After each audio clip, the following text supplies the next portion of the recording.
할렐루야. 오늘도 우리와 함께 하신 하나님을 찬양합니다. 아멘. 날씨가 계속 더워지고 있는데 우리 성도님들 무더위에 건강 잘 챙기시기를 바랍니다. 네. 시편 1편은요, 시편 1편 너무나 잘 하시는 말씀이죠. 우리가 암송도 하고 또 찬양도 부르고 많이 듣고 또 보았던 그런 시편 1편의 말씀인데, 여러분 1편은요 극명하게, 아까도 우리 전사님 말씀하셨지만 의인의 길과 악인의 길이 대조적으로 굉장히 극명하게 표현하고 있습니다. 우리 성도님들은 복된 인생이 되시기를 축복합니다. 예, 의인의 길로 살아가시기를 축원합니다. 아닙니다 목사님, 저는 악인의 길로 가겠습니다. 청개구리 같이 이제 그런 마음으로 하실 분은 없겠지만 여러분 잘 우리의 삶을 돌아보셔서 나도 모르게 부지불식간에 내가 악인의 길로, 참 복된 길이 아닌 험악한 길로 내가 가고 있지는 않았는가, 여러분 다시 한번 자신을 점검하시고 돌이킬 수 있는 그러한 은혜의 시간 되기를 바랍니다. 두 가지 인생길을 제시하는데 어느 길을 따를 것인가? 당연히 복된 길을 따르시기를 원하시죠. 예, 여러분 오늘 다 복된 길로 따르기를 원하고 그것을 동의하고, 근데 여러분 말로만 동의하면 안 돼요. 하나님은 오늘도 그냥 말로만 내가 그렇게 결심하는 것도 중요하지만 삶으로 살아내야 돼요. 믿습니까? 삶으로 살아낼 때 그것이 증명되는 것이고, 그때 하나님께서 그 믿음을 보시는 거예요. 그래서 여러분, 우리가 물론 그렇게 다 살아갈 수는 없다 할지라도 우리의 삶의 근간과 중심은 뭐냐, 나를 이끄는 가치관이 뭐냐, 나를 이끄는 끈이 뭐냐, 내 중심에 뭐가 있느냐, 여러분 그것이 굉장히 오늘 중요한 판가름을 가리는 중요한 것이라고 할 수 있겠습니다. 그래서 오늘 1절과 2절에 보면 복 있는 사람의 특성인데 대조적인 제시가 나와요. 재밌게도 1절에 보면은 복 있는 사람의 특성인데 그렇지 않은 반대적인 개념을 얘기하고 있거든요. 그게 뭐냐면 부정적인 특징을 먼저 열거하고 그 다음에 2절에 긍정적인 특징을 보여주고 있습니다. 그렇다면 왜 처음부터 복 있는 자, 1절에 복 있는 사람은 여호와의 율법을 즐거워하며 이렇게 나오지 않고 악인의 꾀를 쫓지 아니하고 왜 이렇게 부정적인 특징을 먼저 열거했을까? 여러분 궁금하지 않으세요? 복 있는 사람을 이야기하셨다면 먼저 긍정적인 거 얘기해 주시면 좋겠는데 그렇지 말아야 될 것을 먼저 얘기하세요. 못모하지 말고 못모하라. 저를 따라 하실까요? 못모하지 말고 오직 못모하라. 여러분 이것은 뭐냐면 하나님께서 중요한 진리를 선명하게 전달하기 위한 어떤 수사법이라고 할 수 있겠습니다. 예를 들어서 요즘에 우리가 새벽 예배에 로마서 말씀을 우리가 보고 있거든요. 로마서 2장을 보시면 2장에 이제 하나님을 떠난 인간들, 악인이라고 얘기하는데, 하나님을 떠난 그 인간들이 전적으로 타락했다. 여러분 우리 신앙인들의 기본 고백은 우리는 전적으로 타락한 자들입니다. 내가 하나님 앞에서 도덕적으로 의롭게 착하게, 나는 누구보다 조금 더 착하게 살았다, 더 의롭게 살았다, 다 부질없는 말이에요. 하나님 앞에서는 누구도 덜 죄인이고 덜 의인이다, 그럴 수 없습니다. 다 똑같은 죄인이에요. 여러분 이렇게 보면 키가 누구는 160이고 누구는 170이니까 눈으로 보면은 다 크고 작고 구별이 되잖아요. 높은 빌딩이 올라가면 구별돼야 안 돼요. 160, 106, 190 구별이 안 되는 거예요. 하나님 앞에서는 우리 모두가 똑같이 전적으로 본질적으로 타락한 인생입니다. 여러분 동의하세요? 예, 그 기본의 고백이 있어야 돼요. 그래서 이것을 토탈 커럽션이라고 하죠. 본질적인 타락. 그리고 로마서 1장 21절 이하에 보면 이렇게 전적으로 하나님이 없이 타락한 인생들의 인간의 행태가 아주 적나라하게 로마서에 나와 있어요. 남자가 남자의 세욕을 갖고 여자 쓰기를 영리로 쓰고, 그러면서 인간의, 하나님을 떠난 인간의 죄악된 상황을 아주 그 실상을 쭉 열거하고 있는데, 그러면서 2장으로 넘어오면 무슨 말이 있냐면 이스라엘의 죄와 이방인의 죄에 대해서 바울이 얘기해요. 그러면서 이스라엘의 죄는 뭐냐? 걔네들은 알면서 짓는 죄, 하나님도 알고 은혜도 알고 율법도 알고 조상을 인도하신 하나님의 그 역사를 알고 있음에도 불구하고 이방인들과 똑같이 죄 짓고 있다는 거예요. 그게 더 나쁘다는 거예요. 더 나쁘다. 알면서 똑같이 이방인처럼 하나님 없는 것처럼 죄 짓는 것, 너 더 나빠. 그걸 고범죄라고 그러죠. 고범죄. 예. 그런데 이방인들은 그런 거에 비해서 우리는 율법도 안 받았고 하나님 앞에 선민도 아니니까 우리는 죄를 지어도 괜찮다, 이제 그렇게 주장을 해요. 그런데 율법을 몰랐기 때문에 죄의 정당성을 얘기할 수 있느냐? 바울이 그럴 수 없다. 왜? 그 율법이 너희들에게는 기록만 없을 뿐이지 양심에 하나님의 법을 다 심겨 넣었다는 거예요. 양심에. 그래서 사도 바울은요, 디모데전서에 보면 선한 양심, 의로운 양심, 깨끗한 양심, 더러운 양심, 화인 맞은 양심, 이 양심에 대해서 얘기하는 거예요. 그래서 이것을 불성문법, 성문법은 법이 기록되어 있다면 이방인들에게는 법은 기록되어 있지 않지만 불성문법, 너희들의 양심에 하나님의 법을 다 심어놨다는 거예요. 여러분, 그래서 불법은 있어도 불법은 있어 무법은 없는 거예요. 무법은 다 법은 있는 거예요. 그래서 타락한 인간은 구원받을 수 없다. 전적인 토탈 커럽션, 구원받을 길이 없다는 거예요. 사도 바울은 구원받을 길이 없어요. 오직 구원받을 수 있는 한 길, 오직 하나의 길, 그것만 딱 제시하는 거예요. 비교하면서. 그게 뭐예요? 2장 16절에 내가 받은 복음, 그것 외에는 안 된다는 거예요. 바울이 말하는 내가 받은 복음이 뭐지요? 성경의 66권 중에 여러분 꽃이라고 할 수 있는 게 뭐라고 생각하세요? 물론 다 꽃이지만 성경 66권의 핵심이고 꽃이라고 할 수 있는 게 로마서 1장 17절의 말씀이에요. 오직, 저를 따라 하실까요? 오직 의인은 믿음으로 말미암아 살리라. 예, 이 말씀이 꽃 중에 꽃인 거예요. 이신칭이, 이신득이 여러분 다 많이 들어보셨죠? 오직 믿음으로 우리는 살고 믿음으로 의로움을 얻는다. 예. 그래서 여러분, 믿음으로, 오직 믿음으로 우리가 의롭게 되고 믿음으로 산다. 그러면 여러분 뭘 믿는 거예요? 뭘 믿는 거죠? 복음. 그렇죠. 복음. 예수님, 바로 예수님이에요. 예수님의 십자가의 복음을 믿는 그 믿음으로 말미암아 우리가 사는 것이지, 의롭고 도덕적으로 깨끗하게 살았다, 아무 부질없는 얘기인 거예요. 오직 우리의 기준, 의롭게 여김받고 살게 되고 구원함을 얻는 것은 오직 뭐라고요? 예수 그리스도 십자가인 줄로 믿습니다. 예, 유일한 길은 오직 예수 그리스도. 그래서 사도 바울이요, 1장에서는 쭉 타락한 인간의 모습을 얘기하다가 2장 16절에 가서 그러면 살 수 있는 길은 하나밖에 없다. 내가 받은 복음, 바로 예수 십자가를 너희들이 영접하는 것 외에는 구원의 길이 없다. 평행수사법을 사용했다.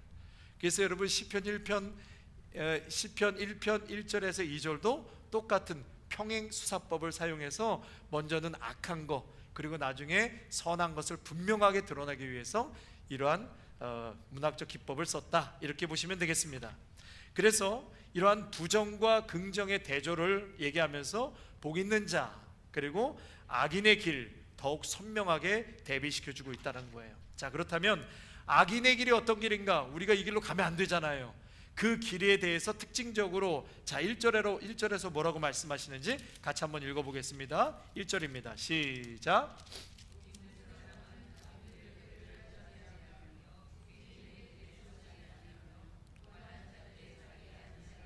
여러분, 특징이 나와 있죠? 1절에 악인들의 특징 뭐죠? 악인들의 꾀를 따르지 아니하며 같이 걷는다는 거죠.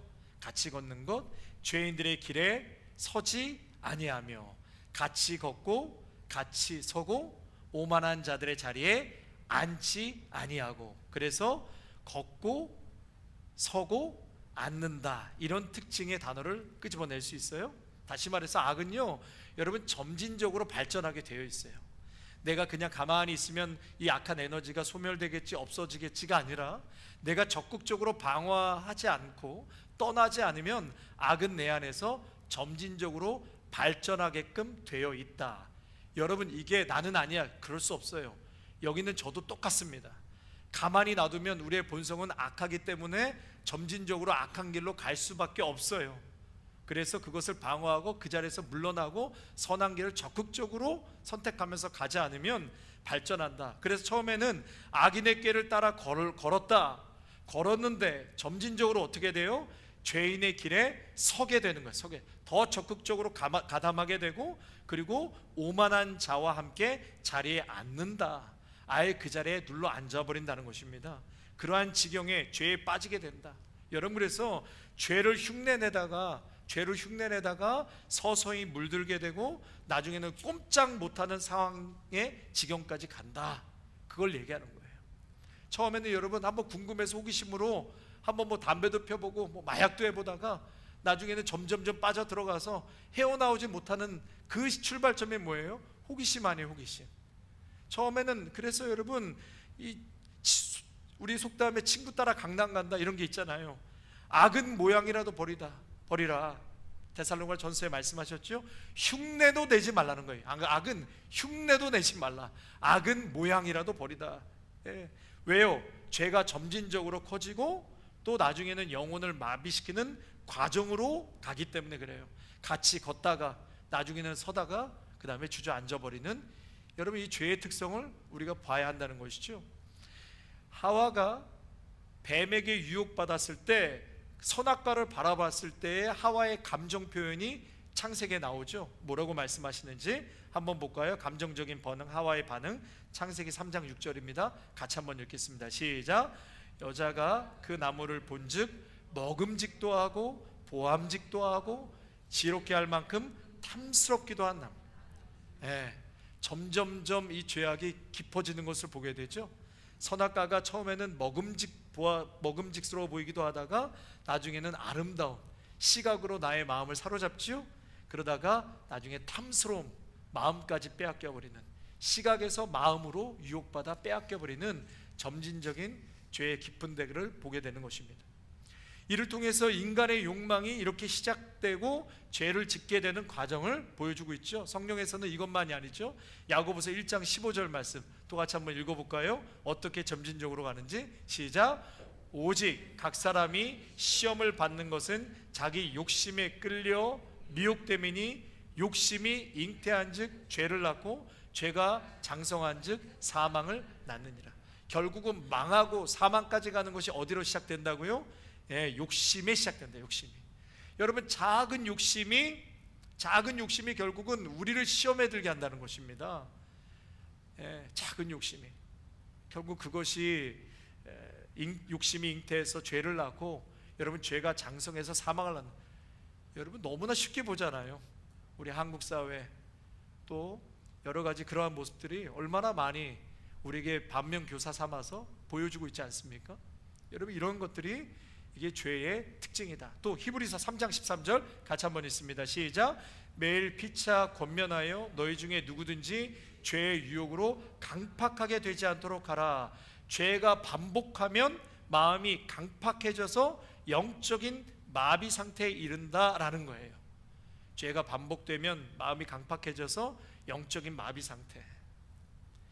그래서 여러분 하나님이 없다 하는 자들, 하나님이 있어도 나와 한번 붙어보자, 어깨에 한번 나란히 대보자, 이러한 오만한 자들. 그래서 오늘 1절에서는 이렇게 하나님이 없다 하는 자들 그리고 오만한 자들과 함께 자리에 있지 말라, 그들과 멀리하라 말씀하고 있는 것이. 성도 여러분, 그래서 경건의 시작은 악을 거부하는 결단에서부터 시작되는 거예요. 악을 먼저 거부하는 결단. 그래서 에베소서 4장에 보면 옛사람을 벗어버리고 새사람을 입으라고 했잖아요. 먼저는 옛사람을 버려야 새사람이 들어오는 거예요. 하나님을 만나기 전에는 회개가 먼저 선행돼야 하는 것이죠. 회개해야 용서함을 얻고, 용서함을 얻는 그곳에 십자가의 보혈이 덮음으로 구원함을 얻고 믿음이 생기고 하나님의 능력과 하나님의 은혜와 역사가 그 가운데 임하는 줄로 믿습니다. 그래서 먼저는 내 삶의 은혜가 나타나기 위해서는 악을 거부하는 결단이 있으시기를 축복합니다. 여러분 적극적으로 내버리셔야 돼요. 스스로 어떻게 되겠지, 그냥 자연스럽게 없어지겠지, 여러분 그렇지 않다라는 것입니다. 우리가 절대로 같이 걸어서도 안 되고 그들과 함께 서서도 안 되고 그리고 함께 자리에 앉아서도 안 되는, 적극적으로, 오직 예수님도 두 주인을 섬기지 말라고 그러셨어요. 하나님을 온전히 섬기기 위해서는 내 속에 주인된 어떤 재물, 만몬, 또 하나님보다 더 사랑하는 것, 우선순위에 있는 것, 이것 먼저 버려야 하나님이 진정 내 주인이 될 수 있는 것으로 말씀하셨어요. 두 주인을 함께 섬길 수 없다는 것이 그것인 것이죠. 여러분, 무엇을 버리지 않고 무엇을 취할 수 없다. 여러분, 버리지 않으면 취할 수 없다라는 게 성경의 기본 원리예요. 기본 원리. 두 개 다 끌어안을 수는 없어요. 하나님이 버리라고 하는 것은 우리가 자꾸 버리는 훈련을 버릇해야 됩니다. 믿습니까? 그래야 우리 안에 하나님의 역사와 진리의 은혜가 우리 안에 새롭게 들어오게 되는 줄로 믿습니다. 그래서 그 대표적인 예로 복 있는 삶을 살기 위해서는 먼저 버릴 거에 대해서 말씀하고 있는데, 버려야 된다. 자, 한 번 더 읽을까요? 버려야 될 거 뭔지 시작. 복 있는 사람은 악인들의 꾀를 따르지 아니하며 죄인들의 길에 서지 아니하며 오만한 자들의 자리에 앉지 아니하고. 여러분, 이러한 것들을 먼저는 버리시기를 축원합니다. 자, 두 번째, 그리고 나서 그럼 복 있는 인생은 어떤 인생인가? 저를 따라 하실까요? 복이 있는 인생. 복이 있는 인생. 여러분, 다 복이 있는 인생이 되고 싶으시죠? 대답이 시원찮으시네요.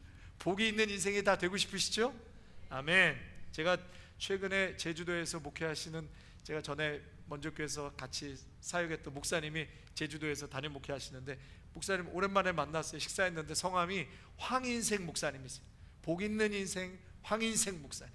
근데 목사님이 이 라스트 네임이 이게 뒤로 가면 이게 굉장히 당황스럽다는 거예요. 예? 황인생 목사님, 이 성을 뒤로 빼보세요.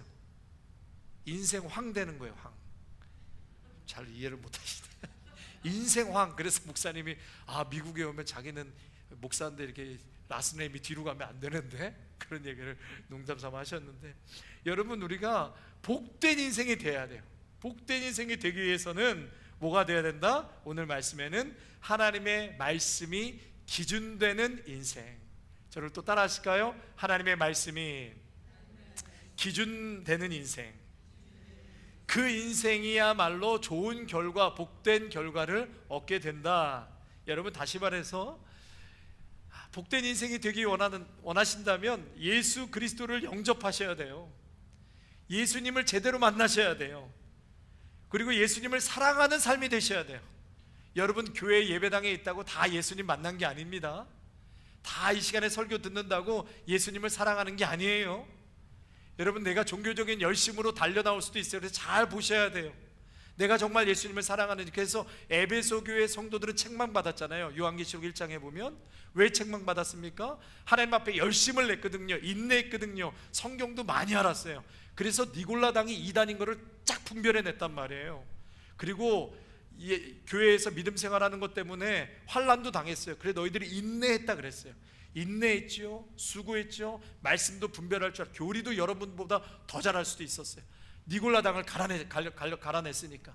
그런데 나중에 주님께서 에베소 교회 성도들에게 뭐라고 그러세요? 그러나 책망받을 일이 있다는 거예요. 책망.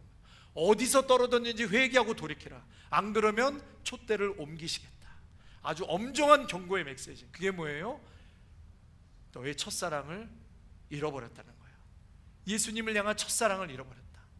여러분, 오늘도 십자가를 생각하면 내 마음에 주저앉다가도 일어날 힘이 생기고, 예수님 십자가를 바라보면 두 손 두 발 다 힘이 풀려 있다가도 갑자기 힘이 생기고 위로가 오고 마음에 담대함이 오고 두려움이 떠나가고, 여러분, 십자가가 나를 주도하고 압도하고 내가 그 말씀대로 살겠습니다, 주님. 여러분, 그런 마음의 힘과 좀 담대함과 십자가를 볼 때 그러한 은혜가 있으십니까? 그러한 고백이 있으세요, 여러분? 정말 십자가입니까? 여러분, 상황입니까? 내 문제가 해결될 때입니까? 물론 그때도 있지만, 여러분, 정말 매일매일 우리의 삶 속에서 힘을 얻고 새롭게 나의 삶을 변화시키는 그 에너지와 힘이 바로 십자가를 생각할 때마다, 여러분, 그것이 없다면 나의 첫사랑 다시 한번 돌아봐야 될 이유가 거기 있는 것입니다.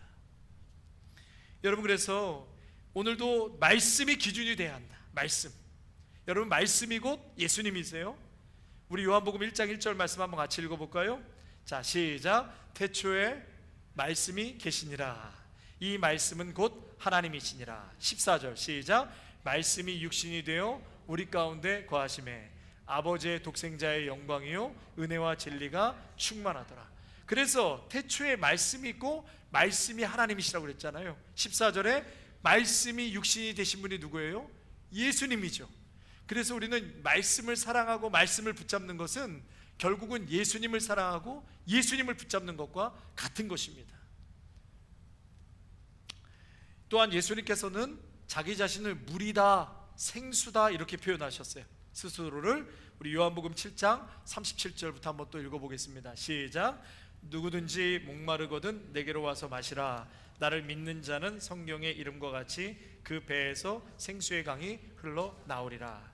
또 예레미야 2장 13절입니다. 시작. 내 백성이 두 가지 악을 행하였나니 곧 그들이 생수의 근원되는 나를 버렸다. 생수의 근원이 하나님이시라고 말씀하셨죠.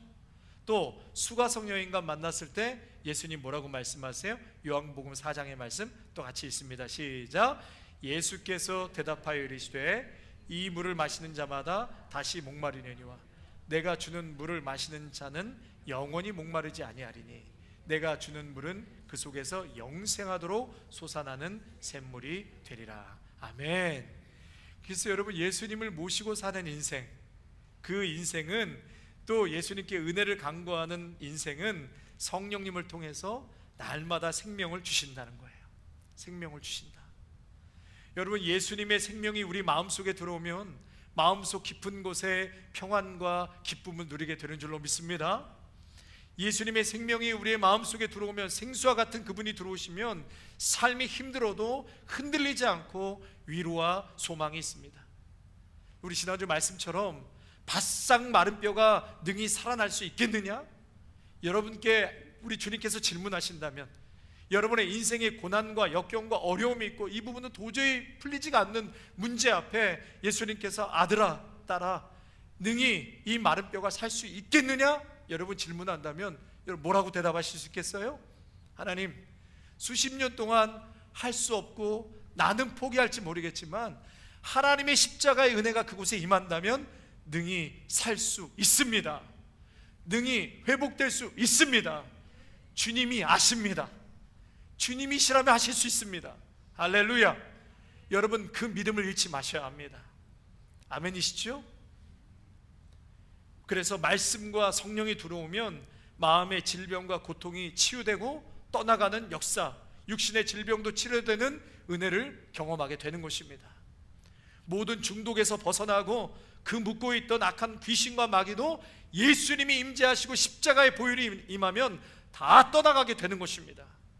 생수의 근원이신 예수님이 내 안에 들어오면 여러분 바싹 마른 뼈들이 능히 살아날 수 있습니다. 아멘이시죠? 케냐에 있는 우리 선교사님, 그곳에 얼마나 귀신들과 악한 마귀들이 묶여 있습니까? 선교사님 가서 말씀을 전하고 교회가 세워지는데 막 그곳에서는 귀신들이 떠나가는 역사들, 묶고 있어서 벌벌 떨고 눈도 못 맞추던 사람들이 주님을 영접하니까 삶이 변화되고 마음의 평안이 올 뿐만 아니라 치유와 회복이 일어나는 일들이 얼마나 많이 일어나고 있어요. 여러분 지금도 우리 복음이 들어가고 십자가가 들어가는 곳에는 그러한 회복과 부흥의 역사가 임하는 줄로 믿습니다. 여러분 중요한 것은 믿음이에요. 내가 정말 그것을 믿는가? 내가 믿고 선포할 수 있는가? 믿는 곳에 하나님의 역사가 임하는 줄로 믿습니다. 여러분 그래서 시냇가에 심기운 나무, 우리 2절 한번 또 2절과 3절 같이 한번 읽겠습니다. 시작. 그는 2절 3절 시작. 오직 여호와의 율법을 즐거워하여 그의 율법을 주야로 묵상하는도다. 그는 시냇가에 심은 나무가 철을 따라 열매를 맺으며 그 잎사귀가 마르지 않음 같으니 그가 하는 모든 일이 다 형통하리로다. 아멘. 결국은 2절에 뭐라고 그랬어? 말씀을 즐거워하고 주야로 묵상하는 거라. 그러니까 여러분 말씀 안에 거하는 거, 말씀이 육신이 된 예수님이시죠.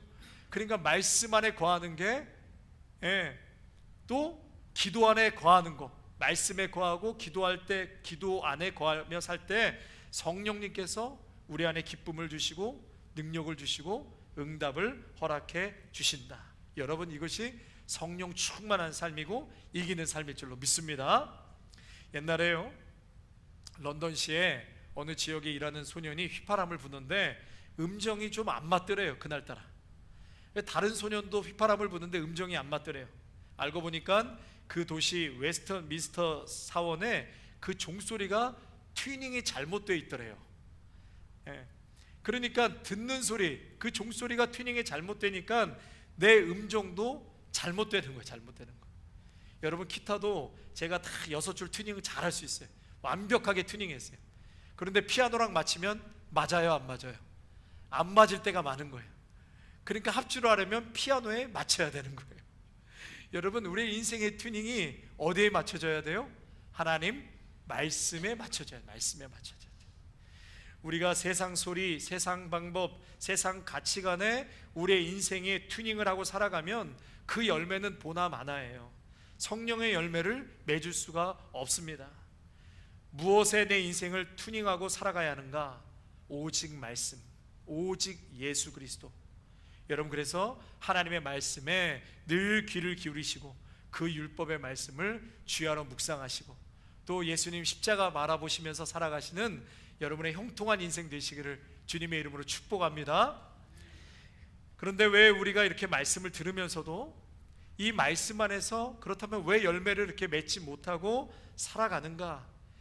왜 열매를 맺지 못하며 사는가? 그 이유가 뭔가? 여러분, 그 이유가 뭘까요? 말씀을 듣는 우리의 태도가, 이것이 생명이 달린 문제다. 오늘 이 시간이 나의 가정과 나의 삶과 우리 자녀와 나의 모든 생명이 달린 문제다. 이 시간이 깨어있을 수밖에 없다. 여러분, 이렇게 이 예배와 말씀을 접하는 자와 그렇지 않은 그 태도는 하늘과 땅 차이라는 것입니다. 구원과 삶이 걸린 이 진지한 시간에 내가 이 말씀을 어떠한 태도로 다가설 것인가, 이 태도가 중요하다는 것입니다. 1944년에요 2차 세계대전 당시에 이 미군이 어느 부대, 이 어느 부대가 이제 프랑스에 갔어요. 근데 그때 이제 독일이 점령하고 있었는데 이 도시의 불란서의 한 도시를 탈환하라는 그러한 명령을 받은 거예요. 그래서 이 불란서 레지스탕스들이 이 정리한, 몰래 그 도시를 정리한 지도를 이 미군 고위 간부에게 전달했어요. 그 정보에는 어떤 가게, 이 불란서에 어떤 가게들이 있고 랜드마크가 있고 좀 더 나가서 독일군의 기관총이 어느 곳에 이 배치되어 있다, 이 정보가 지도에 정확하게 그려져 있는 거예요. 그래서 이 사명을 맡은 미국 중대장이 부대원들에게 이 정보를 나눠주었습니다. 그리고 공격하기 전에 얼마나 너희들이 정확하게 숙지를 하고 있는지를 간단하게 테스트를 했어요. 굉장히 짧은 시간에 테스트를 했는데 부대원들이 다 맞췄을까요? 틀렸을까요?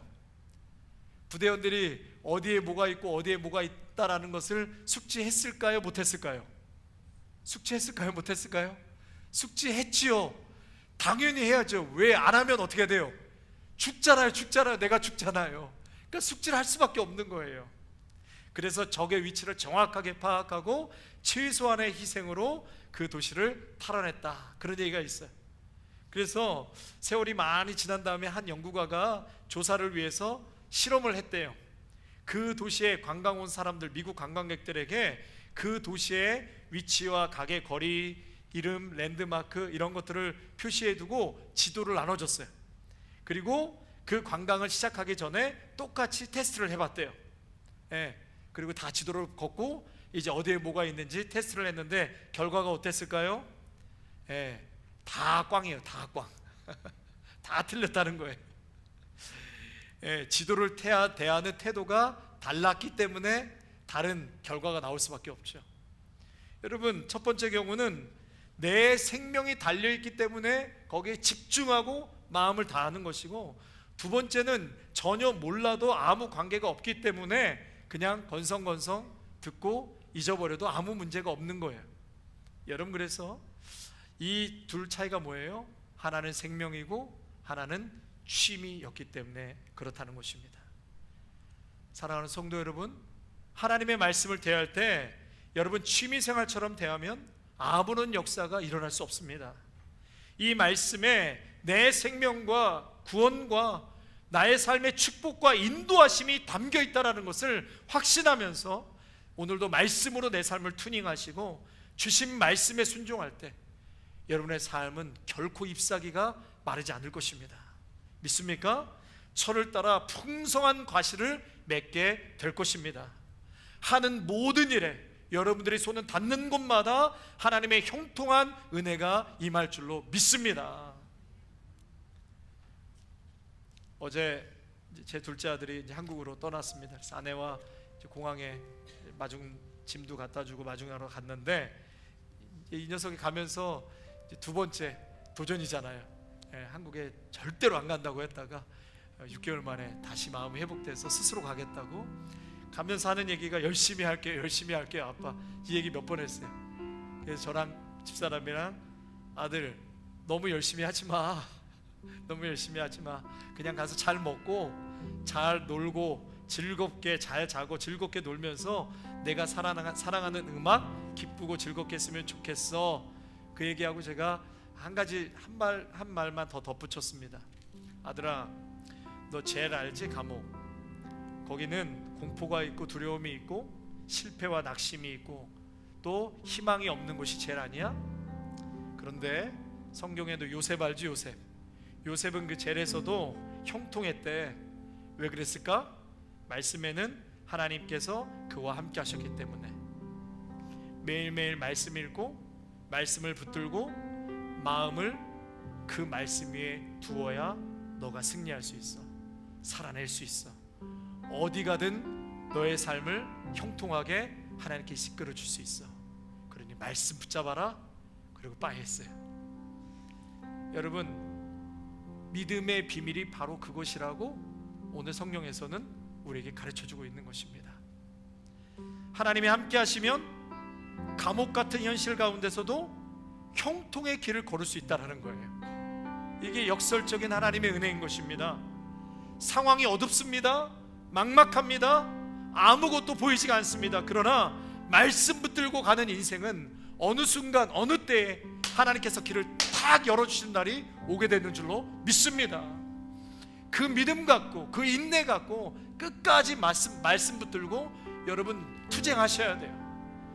하루 이틀 붙들고 안 된다고 포기하면 여러분 다 하게요? 신앙의 길이 그렇게 넉넉한 것이 아닙니다. 매일매일 영적인 전쟁과 싸움 아닙니까? 여러분 이거 붙들고 나가보세요. 지금 당장 응답이 없는 것 같고 길이 열리는 것 같지 않아도 여러분 말씀 붙들고 싸우는 인생은 반드시 오늘 약속하셨잖아요. 아무리 가뭄이 들어도 잎사귀가 마르지 않고 열매를 맺게 해주시고 하는 일마다 형통한 은혜의 복을 부으시겠다고 약속하지 않으셨습니까? 엘리야와 엘리사 그 가뭄 중에서도 그 통에 가루가 끊이지 않았다고 했어요. 아무리 가뭄 중에서도요 여러분 기름이 떨어지지 않는다고 약속하셨어요. 그러니까 여러분 이 땅을 살아갈 때 우리 성도님들 다 복 있는 인생 되기를 축복합니다. 그러기 위해서는 예수님 붙잡으셔야 돼요. 매일매일 말씀 붙잡고 투닝하셔야 돼요. 아멘이십니까? 기도 생활 게을리하거나 말씀 생활 게을리한다면 나도 모르게 냄비 안에 들어간 개구리처럼 점점점 온도도 올라가서 개구리가 죽게 마는 것처럼 여러분 그러한 삶으로 결코 빠지시면 안 되는 거예요. 매일매일 말씀 붙들고 매일매일 말씀을 따르는 삶. 여러분 그래서 하나님이 함께 하시면 고난과 역경의 자리에서도 꽃을 피우실 줄로 믿습니다. 하나님 함께 하시면 사막에서도 물을 내시고 길을 내시는 분이십니다. 말씀을 따르는 삶, 하나님의 길을 선택하는 삶이야말로 세상과 구별된 복된 삶입니다. 여러분 그 위에 참된 평안과 기쁨, 하나님께서 주시는 인생의 탁월함을 경험하게 될 것입니다.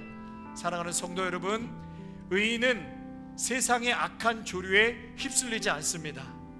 오직 하나님의 말씀 안에서 삶의 방향을 잡고 가는 사람입니다.